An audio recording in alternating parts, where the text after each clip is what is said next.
लेकिन बीफ नहीं खाऊंगी।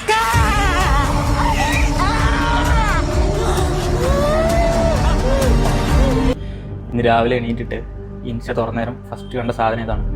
അപ്പോൾ എനിക്ക് അതിനെക്കുറിച്ച് പറയണമെന്ന് തോന്നി. അങ്ങനെയാണ് ഞാൻ വീഡിയോ എടുക്കാനായിട്ട് നിന്നത്.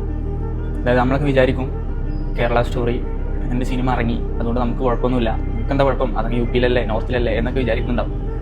പക്ഷെ ഇതിൻ്റെ ഒരു പ്രശ്നം എന്താണെന്ന് വെച്ച് കഴിഞ്ഞാൽ ഞാൻ ഇന്ത്യ നമ്മുടെ നോർത്തിലൊക്കെ യാത്ര ചെയ്യുന്ന സമയത്ത് അനുഭവപ്പെട്ട കുറച്ച് കാര്യങ്ങളാണ്.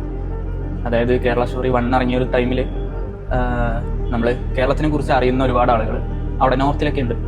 അവരടുത്ത് നമ്മൾ എവിടുന്നാണ് എന്ന് അവർ ചോദിക്കുമ്പോൾ നമ്മൾ കേരളത്തിൽ നിന്നാണെന്ന് പറയുമ്പോൾ ഓക്കെ, അവർക്ക് ഭയങ്കര സന്തോഷമാണ്. കാരണം അവർ കേരളത്തിൽ വന്ന് കേരളത്തിനെ അനുഭവിച്ച് തിരിച്ചു പോയവരാണ്. അതല്ലാത്ത സ്വന്തം നാട് വിട്ട് പുറത്തു പോകാത്ത കുറേ ആളുകൾ ഈ നോർത്തിലുണ്ട്. അവർ കേരളത്തിൽ നിന്നാണെന്ന് പറയുമ്പോൾ അവരുടെ മൈൻഡിൽ ആകെ കേരളത്തിനെ കുറിച്ച് അറിയുന്നവരറിയുമെന്ന് പറയുമ്പോൾ ഈ കേരള സ്റ്റോറി കണ്ടിട്ടുള്ള കേരളത്തിൽ ഇങ്ങനെയാണ്, കേരളത്തിൽ അങ്ങനെയാണ്, ഭയങ്കര പ്രശ്നമാണ്, നമുക്കെതിരെ അല്ലെങ്കിൽ അവരുടെ മതത്തിനെതിരൊക്കെ ഭയങ്കര പ്രശ്നത്തിലാണുള്ളത് എന്നുള്ളൊരു ചിന്തയാണ് അവരൊക്കെ മനസ്സിലുള്ളത്.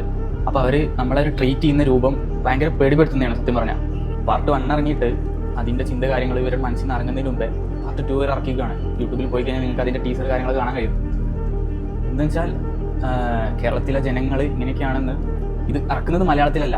സോ നമുക്ക് വേണ്ടിയിട്ടുള്ളതോ നമ്മൾ കാണാൻ വേണ്ടിയിട്ടുള്ളതല്ല, അവരുടെ മനസ്സിൽ കേരളക്കാർ ഇങ്ങനെയാണെന്ന് ഏൽപ്പിച്ച് നാളെ ഇത് വെച്ചിട്ട് ഈ വിദ്വേഷ മനസ്സ് വെച്ചിട്ട് കേരളത്തിനെതിരെ തിരിയാനും തിരിക്കാനും ഒക്കെ ഉള്ള കൃത്യമായൊരു രാഷ്ട്രീയ അജണ്ടയാണ് ഇതെന്ന് തന്നെ ഉറപ്പിച്ച് പറയാൻ കഴിയും.